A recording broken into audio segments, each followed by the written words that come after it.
Hello everyone, कैसे हैं आप सब। बीपीएससी 68 मेंस का एग्जाम देने जा रहे हो, सरप्राइज नहीं होना है वहां पे, तो आपको पहले से तैयारी करनी होगी, उस माइंडसेट के साथ एग्जाम देना होगा, नहीं तो 68 के पीटी वाला हाल हो जाएगा। 68 के प्रीलिम्स में उन लोगों को ज्यादा दिक्कत हुई है जो 67 के साथ उसकी तुलना कर रहे हैं।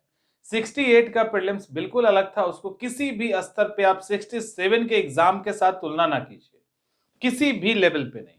ये बिल्कुल अलग एग्जाम था। ये झलक आपको मेंस के अंदर भी देखने को मिलेगा, यानी 68 का जो मेंस होने वाला है वो भी आपको सरप्राइज कर सकता है। इसके लिए पहले से तैयार रहिए, वो डीआई का पेपर हो, हिस्ट्री का हो, ज्योग्राफी का हो, पॉलिटी का हो, साइंस एंड टेक का हो, क्योंकि इन्होंने अपने क्वेश्चन के स्टैंडर्ड को बदला है, और क्वेश्चन के स्टैंडर्ड को बदला है इसकी झलक मेंस में 100% दिखेगी। इनका जो पैनल है वो क्वेश्चन कहीं सेट कर रहा है, तो टारगेट कहीं ना कहीं यूपीएससी को रखे हुए हैं वो लोग, कहीं ना कहीं फॉलो यूपीएससी को कर रहे हैं। अब सवाल उठता है कि बदलाव क्या, तो एक तो बदलाव आपने देख लिया कि बाकी सब तो एज इट इज, सिलेबस तो एज इट इज है, बट एक बदलाव आपने देखा है कि जीएस पेपर का जो पहला सेक्शन का पहला सवाल और दूसरे सेक्शन का पहला सवाल, ये मल्टीपल टाइप के सवाल होंगे। ये यहां पे एक सवाल नहीं होगा, एक से अधिक सवाल आपको लिखने होंगे, यानी शॉर्ट्स में आपको सवाल लिखना है। शॉर्ट्स में सवाल लिखने का मतलब क्या होता है? लॉन्ग सवाल लिखना आसान होता है, लंबे सवाल लिखना आसान होता है। वहां आप थोड़े से भटकते भी है ना, तो आपका काम चल सकता है, लेकिन जब वो शॉर्ट हो जाता है तो फिर वहां अगर थोड़ा सा भी आप अपने आंसर को ढीला किए, थोड़ा सा भी सब्जेक्ट से इधर उधर हुए, तो फिर आपके नंबर कटने के चांसेस बढ़ जाते हैं। सवाल है, और अगर अच्छे से लिखा तो लॉन्ग क्वेश्चन से ज्यादा नंबर आप शॉर्ट्स में निकाल सकते हैं। आजकल शॉर्ट्स का जमाना है, तो वही शॉर्ट्स आंसर के अंदर भी आ गया है। अब सवाल है उसकी तैयारी क्या। देखो सिलेबस तो वही है, लेकिन जब शॉर्ट्स क्वेश्चंस की संभावनाएं बनती है तो फिर आपको अपने इंटायर सिलेबस को बहुत अच्छे से और थोड़ा डीप में पढ़ना होता है। उसका कारण है, कारण यह है कि वहां पे वो बिल्कुल आजाद हो जाते हैं। वो सीधा पूछ सकते हैं कि मंदिर शैली के बारे में बताइए, और इंडियन आर्ट से वहां पे इंडियन कल्चर से आपसे सवाल पूछा जाएगा। मंदिर के फॉर्म के बारे में बताइए, पंचायतन क्या होता है, नागर शैली, बेसर शैली की विशेषता बताते हुए उसके बीच में अंतर बता दीजिए। तो ऐसे करके सवाल आ सकते हैं। छोटा सा खिलाफत मुद्दे पे ही आप बता दीजिए, रॉलेट एक्ट पे ही बता दो, नेहरू रिपोर्ट पे बता दीजिए, 1935 पे बता दीजिए। समझ में आ रहा है?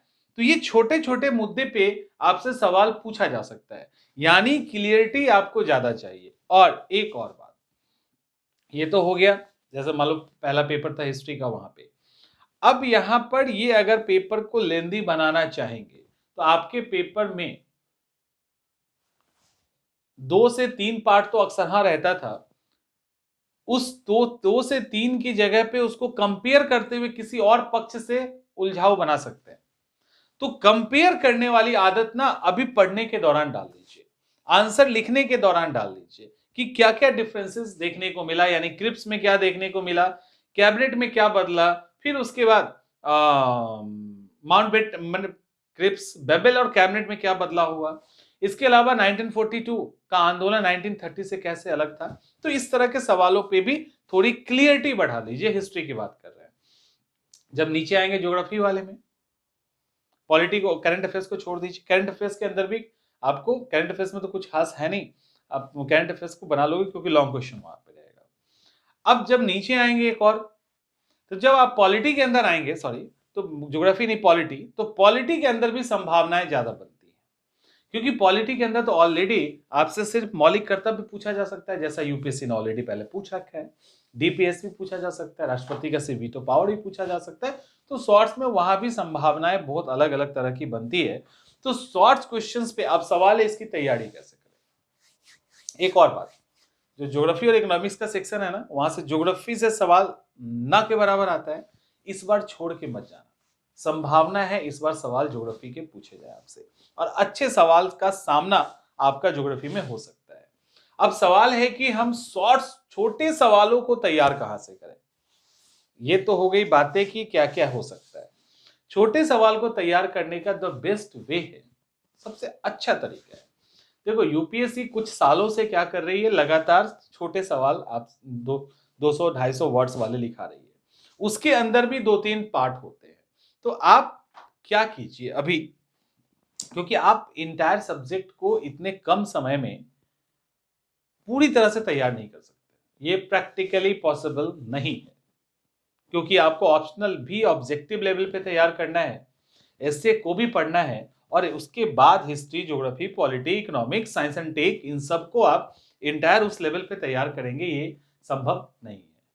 आपके लिए बेस्ट सॉल्यूशन हम बताते हैं कि आपके लिए आसान कैसे क्या हो जाएगा।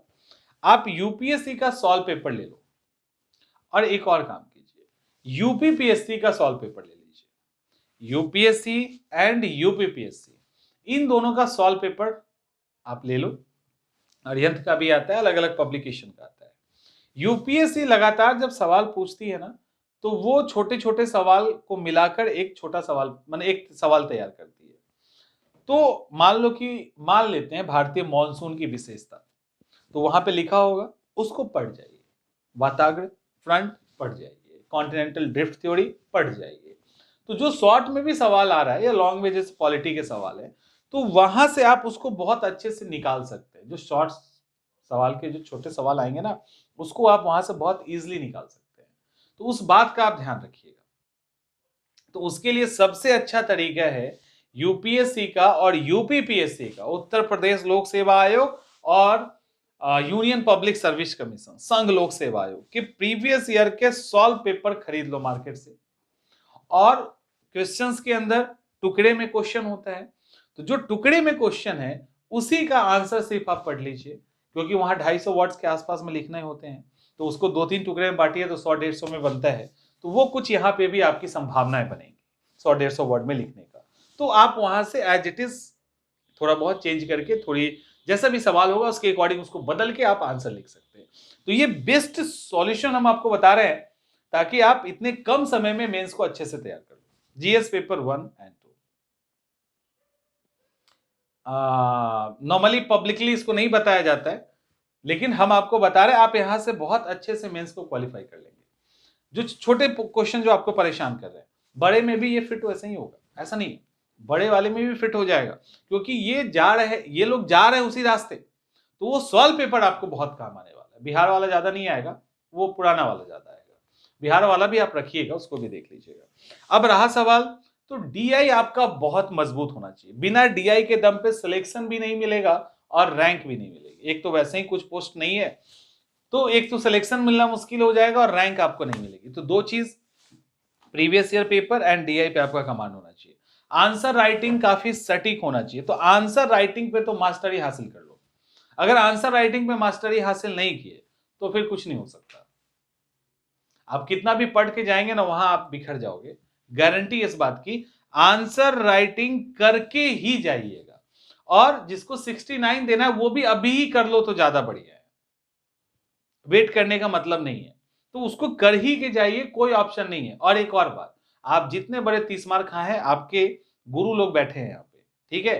तो आपको लगता हो कि हमने इतना किया तो कोई और कैसे कर लेगा, इस भ्रम में मत रहिए। एक पर एक पढ़ाकू है और एक पर एक टैलेंटेड लोग हैं, जो पीटी में भी टकराएंगे और मेंस में भी टकराएंगे और इंटरव्यू में भी टकराएंगे।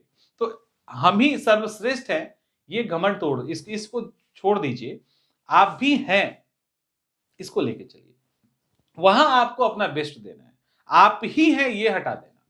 अगर ये रहोगे तो फिर सिलेक्शन होना मुश्किल है, क्योंकि आपका ग्रोथ रुक जाएगा। तो मेंस के अंदर इस पे तैयारी स्टार्ट कीजिए। एसए पेपर पे कम से कम अभी वीक में 2 एसए जरूर लिखिए। जब आप एसए पे कमांडिंग पोजीशन में पहुंच जाएंगे तो आप सप्ताह में 1 एसए, या अभी तो टाइम बहुत कम है 68 वालों के लिए, तो 2 एसए लिखिए कम से कम। अलग अलग टॉपिक पे, कभी एनवायरनमेंट पे लिखिए, कभी वुमेन एम्पावरमेंट पे लिखिए, कभी चाइल्ड पे लिखिए, कभी सोशल इश्यूज पे लिखिए। और बिहार के छोटे छोटे टॉपिक्स तो आपको कवर करने ही है, और खास करके बिहार के कल्चर से रिलेटेड जो टॉपिक है ना, उसको कवर कीजिएगा। और पर्सनैलिटी से रिलेटेड टॉपिक कवर कीजिएगा, ज्यादातर सवाल यहीं से आएगा, पर्सनैलिटी या कल्चर। तो ये हो गया। और ऑप्शनल पेपर आप अपने हिसाब से देख लीजिए, जो भी ऑप्शनल है, ऑब्जेक्टिव वहां का कैसे आपका तैयार हुआ। तो ये सारे फैक्ट्स हैं, ये सारे ऑप्शनल, ये सारी चीजें आपको अभी अपने मेंस के लिए करनी है। और अच्छा ये होगा कि 69 वाले भी ये काम अभी कर ले, क्योंकि बाद में तो करनी है, तकलीफ ज्यादा होगी। अभी करेंगे तो कॉन्फिडेंस भी बढ़ेगा और पीटी का एग्जाम भी ज्यादा श्योर हो जाएगा। तो मेंस के लिए अभी से बिना 1 मिनट गवाए आप तैयारी स्टार्ट कीजिए। आंसर राइटिंग या राइटिंग स्किल डेवलप करना है। इसके अलावा एक बेहतर कॉन्सेप्ट और क्लियरिटी आपको सब्जेक्ट पे चाहिए। प्रीवियस ईयर पेपर उठाइए और वहां से कंटेंट को सीधा कॉपी पेस्ट कीजिए, जो जरूरी की चीजें के रीड कीजिए और कर लीजिए तैयार। और डीआई पे एक कमांडिंग पोजीशन होनी चाहिए। बाकी आप कर लोगे। एसए पे थोड़ा थोड़ा प्रैक्टिस कीजिए, ऑप्शनल पेपर अपने हिसाब से देख लीजिए। तो ये चीजें हैं जिसको आपको मेंस में फॉलो करना है यदि आप क्वालिफाई करना चाहते हैं। मिलते हैं अगले वीडियो में।